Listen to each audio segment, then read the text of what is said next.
नमस्कार, स्वागत छ यहाँहरूलाई नेप्से ट्रेडर्समा। आज बजारमा निकै नराम्रो करेक्सन देखिएको छ। आज बजार हेर्ने हो भने 17 अङ्कले बजार झरेको छ, जुन चाहिँ 0.6%ले हुन आउँछ है। र हामीले मार्केटको इन्डेक्स हेर्छौँ भने 2787.15 मा चाहिँ रहेको छ है। आजको दिन हेर्छौँ भने कस्तो खालको प्याटर्न देखियो भन्दाखेरि इनिसियल फ्यु मिनट्समा चाहिँ मार्केट माथि जान खोजेको थियो, तर त्यसपछि चाहिँ करेक्सन नै लगातार आइरह्यो।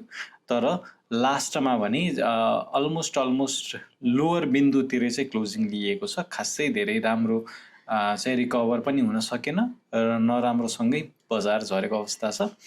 आजको दिन 46 वटा कम्पनीहरूको मूल्य बढेको छ भने 216 वटा कम्पनीको चाहिँ मूल्य घटेको छ र 7 वटा कम्पनीको मूल्य भने जस्ताको त्यस्तै रहेको छ। टप गेनरको कुरा गर्छौँ भने PCIL ले आज सर्किट लगाएको छ, SIPD ले पनि सर्किट लगाएको छ, त्यसपछि CURBL झन्डै 9.2% को चाहिँ वृद्धि चाहिँ भएको छ यसमा। त्यसै गरी MNF1 है, सरी अलिकति प्रनाउन्स गर्न अलिक मलाई गाह्रो भएछ। त्यसपछि NABBC मा चाहिँ 5% को वृद्धि छ। त्यसै गरी टप लुजरको लिस्टमा हेर्छौँ भने SKHEL ले आज -11.8% ले चाहिँ झरेको छ। त्यसै गरी KSBBL को डिभेन्चर, SKHL, GMFBS र RLEL ले चाहिँ घाटो बेहोर्नु परेको छ है। त्यसै गरी टप टर्नओभरको कुरा गर्छौँ भने RSML ले आज सबसे ज्यादा चाहिँ टर्नओभर कारोबार गरेको छ। त्यसै गरी SOHL, त्यसपछि AKJCL, HFIN, NHPC ले चाहिँ टर्नओभर वाइज धेरै कारोबार गरेको देख्न सक्छौँ। त्यसै गरी भोल्युमको आधारमा हेर्छौँ भने PR, SF, SKJCL हैन, NHPC, रिदी, KBL।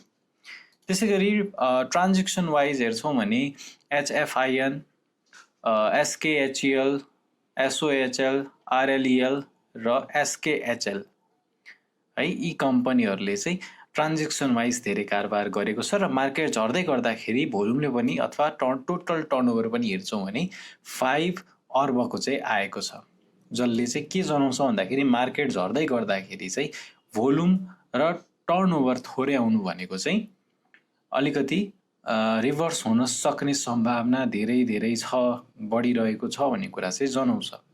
अब नेप्सेको सब इन्डेक्सको कुरा गर्छौँ भने ब्याङ्किङ इन्डेक्स 0.77% ले घटेको छ। डेभलपमेन्ट ब्याङ्कमा एकदमै झिनो अङ्कको गिरावट छ। फाइनेन्स 1% ले झरेको छ। होटेल एन्ड टुरिज्म 1.4% ले झरेको छ। हाइड्रो पावर पनि 1% ले झरेको छ। इन्भेस्टमेन्ट 0.5% ले झरेको छ। लाइफ इन्सुरेन्स 0.4% ले झरेको छ। म्यानुफ्याक्चरिङ भने 0.6% ले बढेको छ है, किनभने यसमा RSMLहरू जस्ता कम्पनीहरू पनि बढेको कारणले गर्दाखेरि चाहिँ यो बढेको देखिएको हो। माइक्रो फाइनेन्सको कुरा गर्छौँ भने 0.5% ले झरेको छ हैन। त्यसै गरी म्युचुअल फन्ड 0.05% ले बढेको छ। नन लाइफ 1.1% ले झरेको छ। अदर इन्डेक्स 0.8% ले झरेको छ। ट्रेडिङ इन्डेक्स 0.4% ले झरेको छ है। अब हामी लागौँ नेप्सेको टेक्निकल चार्टतर्फ।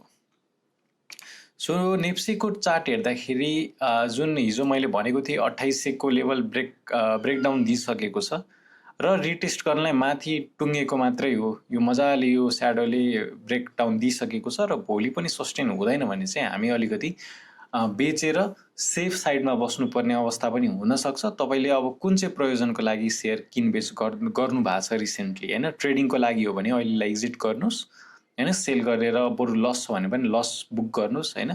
त्यसपछि मार्केटले यो करेक्सन सकाउँछ र बढ्ने बेला फेरि किन्न सक्नुहुन्छ, मैले त्यो भनेको थिएँ। तर यदि तपाईँहरूको इन्भेस्टमेन्ट अथवा किन्नुको रिजन चाहिँ तपाईँको लङ टर्म इन्भेस्टमेन्टको लागि किन्नु भएको छ भने चाहिँ त्यस्तो केसेसमा चाहिँ तल झर्दाखेरि पनि तपाईँलाई फरक पर्नु नपर्ने हो हैन, र झर्दै गर्दाखेरि अलिअलि थप्दाखेरि पनि तपाईले चाहिँ खासै धेरै घाटो चाहिँ अथवा त्यस्तो धेरै चिन्ताजनक कुरा चाहिँ रहँदैन है। अब हामी इन्डिकेटरहरू लगाएर हेरौँ। पहिलो नम्बरमा बोलिङ्गर ब्यान्ड लगाउन चाहे। बोलिङ्गर ब्यान्ड लगाउँदाखेरि चाहिँ अप्पर ब्यान्ड एकदमै एग्रेसिभ तरिकाले तल झरिरहेको अवस्था छ भने अप्पर ब्यान्ड लोअर ब्यान्ड चाहिँ माथितिर बढिरहेको छ, तर अप्पर ब्यान्ड जतिको पेसमा चाहिँ छैन, बट स्टिल माथि बढ्न खोजिरहेको छ।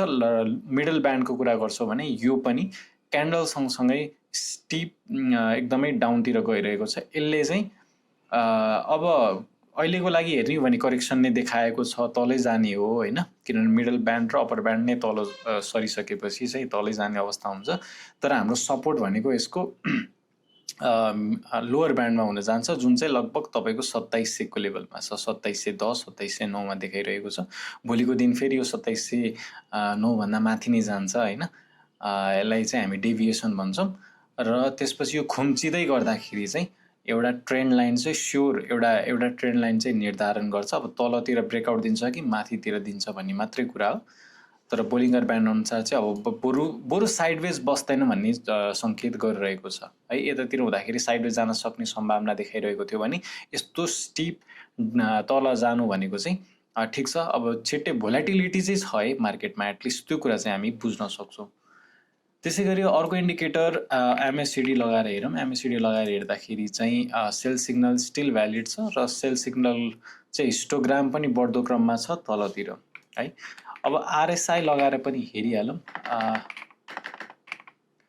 ओके, मैले गलत ठाउँमा सर्च गरेछु। ओके, यहाँनिर चाहिँ चेक गरौँ आरएसआई हेर्दाखेरि चाहिँ फेरि यो पनि तलतिरै गइरहेको अवस्था छ। यति बेला चाहिँ हामी एक्जिट हुँदाखेरि नै ठिक हुन्छ होइन, किनभने यो झर्न थाल्यो भने अब कि कम्तीमा पनि 40 होइन 40-35 लेभलसम्म चाहिँ रिट्रेस हुन सक्ने अवस्था हुनसक्छ। त्यहाँबाट बल्ल चाहिँ फर्किन सक्ने सम्भावना हुन्छ र जति तल गयो कि त उति नै कम सम्भावना हुन्छ माथि फर्किने, तर जति तल गयो त्यति धेरै प्राइसमा तल झर्ने र त्यति नै धेरै चाहिँ रिभर्सल पनि हुन सक्ने सम्भावना छ। तर जुन चाहिँ यो 40 देखि 60 को बिचको एरिया छ, रिभर्सल हुने सम्भावना एकदमै कम हुन्छ होइन। प्रोबेबिलिटी चाहिँ एकदमै कम हुन्छ, भोलाटिलिटी एकदम कम हुन्छ। तर हामीले यसो हेर्दाखेरि चाहिँ यहाँनिर भोलाटिलिटी देखिरहेको छ। आरएसआईले चाहिँ त्यस्तो धेरै भोलाटिलिटी देखाइसकेको छैन, तर यो भोलाटिलिटी बढ्नु पनि नराम्रो हो, किनभने यो भोलाटिलिटी भनेको तलतिर चाहिँ सङ्केत गरिरहेको छ आरएसआईले पनि र बोलिङ्गर ब्यान्डले पनि। त्यस कारणले गर्दाखेरि किन्नको लागि चाहिँ रेडी हुनु होला होइन। जुन बेला पनि राम्रो अवसर आउन सक्छ, गुड न्युज आउन सक्छ र बढ्न सक्छ मार्केट होइन। तर अहिलेको लागि एक्जिट गर्नु भएको छ भने अहिले त्यही नै समझदारीको कुरा जस्तो देखिन्छ। स्क्रिप्ट वाइज कुरा गर्छौँ भने मैले आज चाहिँ आरएसएमएल बढेको रहेछ होइन। अब हेरौँ सुनौलो दिन आगामी दिनहरूमा यसरी नै बढ्दै गयो भने त हामीले होइन। ओके, सो अब के भयो भन्दाखेरि चाहिँ अब हेर्नुहोस्, जुन यो एरिया थियो यहाँनिरबाट मार्केट बढेको हिजो होइन, लगभग तपाईँको यहाँबाट ओपनिङ भयो, यहाँ क्लोजिङ भयो। सो भनेपछि मार्केटले हिजो अलिकति भए पनि